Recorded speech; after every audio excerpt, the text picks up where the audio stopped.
Hi, welcome back. We are going to look at packages. What are packages? Packages really is a way of structuring Python's modules, the namespace by using a dot module names. This is really a way of tidying it rather than importing multiple modules. Sometimes the package contains many modules within it. Now take for example the module name a.b designates a submodule name b within the package name a. That's one way for you to actually instead of writing multiple lines of import, you import one and it actually covers the whole, import one package and brings in all of the so-called modules itself. So just like the use of modules saves the author of different modules from having to worry about each other's global variable names, the use of dotted module names saves the author of multi-module packages like NumPy and also the Python imaging library from having to worry about each other's module names. Now suppose you want to design a collection of modules or a package. Okay, when you have a collection of modules, it's called a package. For the uniform handling of sound files and sound data, there are many different sound file formats. Okay, so you need to create and maintain a growing collection of modules for the conversion between the various file formats. There are also many different operations you might want to perform on the sound data. So in addition, you will be writing a never-ending streams of modules to perform these operations. Here's a possible structure. Okay, so it's expressed in terms of hierarchical file system. So at the top end, you have the sound.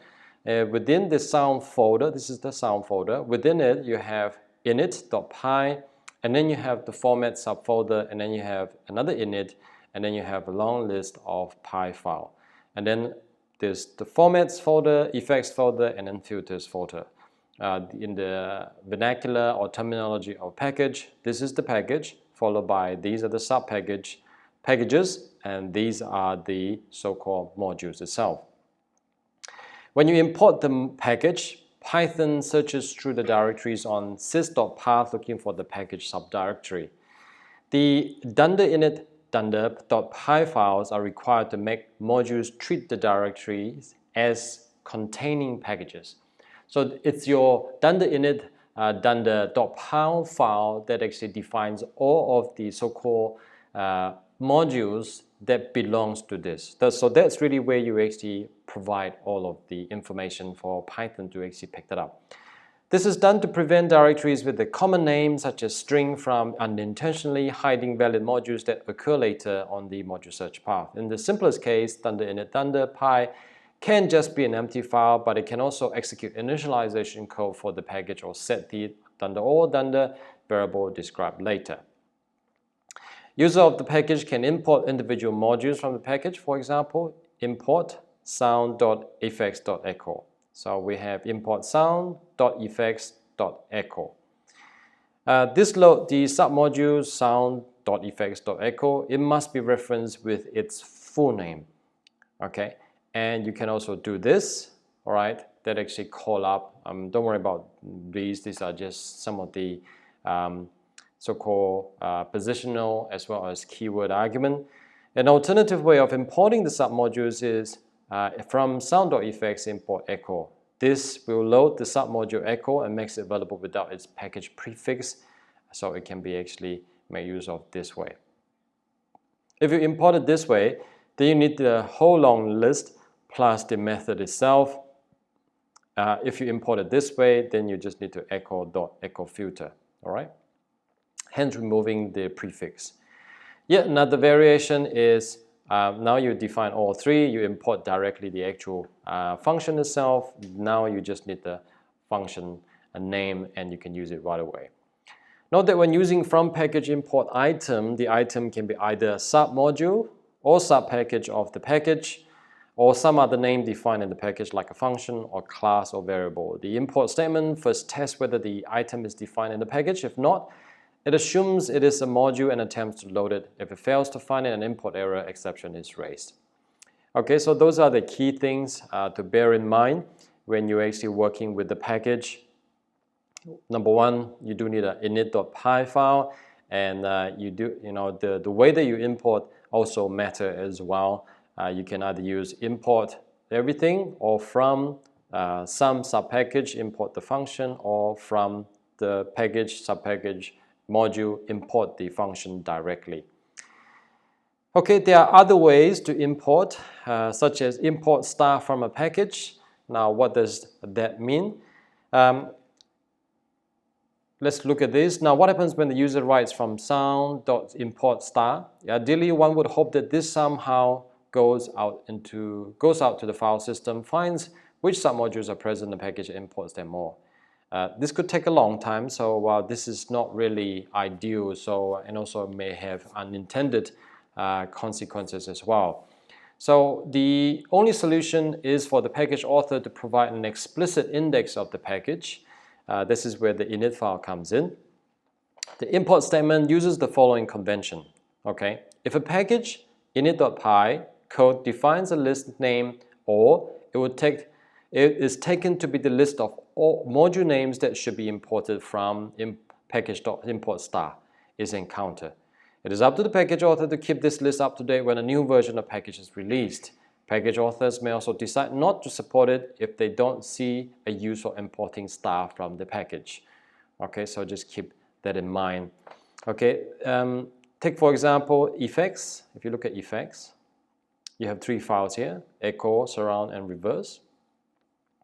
So dunder or dunder means here it's has these 3 names, 3 lists, 1 list with 3 names in it that defines. This would mean that when you actually import from sound.effects import star, would import the 3 named submodules. Okay, that's how you actually do that. What happens if dunder or dunder is not defined? The statement from sound.effects import star does not import all submodules from the package into the current namespace. It only ensures that the package sound.effects has been imported, and then import whatever names are defined in the package. This includes any name defined by init.py. It also includes any submodules of the package that were explicitly loaded by previous import statement. So let's just consider this statement. Import sound.effects echo import sound.effects.surround from sound.effects import star. Okay. In this example, the echo here and the surround here are imported in the current namespace because they are defined.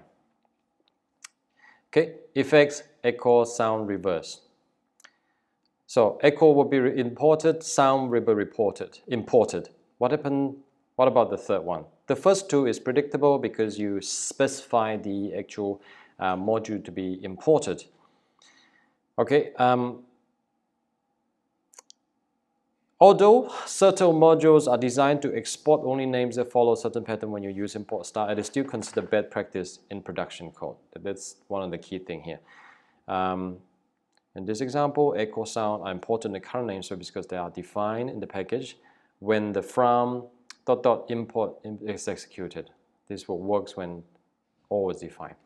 So when you actually import this execute the last line here, it's very unlikely that echo and sound will be imported unless it is defined already in the this file here, okay, or within the init file with the or defined. Okay, so just keep that in mind.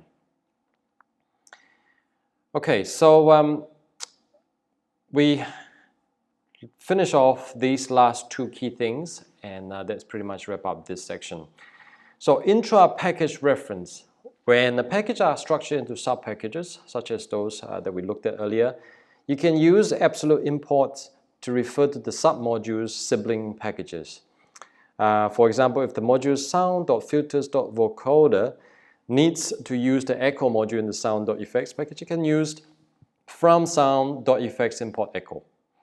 Okay, you can also write relative imports with the from modules import name form of import statement.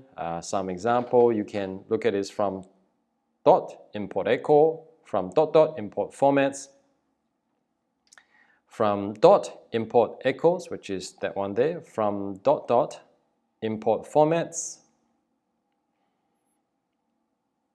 which is that one there. Dot means go up 1, dot meaning go into the directory echo. From dot filters import equalizer. Note that relative imports are based on the names of the current module. Since the name of the current module is always main, modules intended for use as the main module of Python application must always use absolute imports. So just keep that in mind when you're actually using intra-package references as well. And one key thing is, and also a good practice, is to just write it in, because this can be a bit ambiguous if you are looking at it for the first time, compared to if you define it this way. It's very clear. There's no ambiguity with it. Although, yes, it is a bit longer to write this out.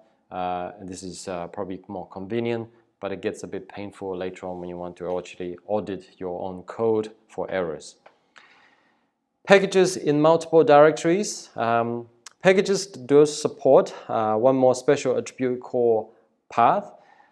This is initialized to be a list containing the name of the directory holding the package init.py before the code in the file is executed. This variable can be modified. Doing so affects future searches for modules and sub-packages.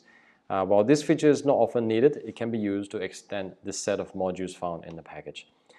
Keep that in mind. It is quite a useful so-called functionality that's available.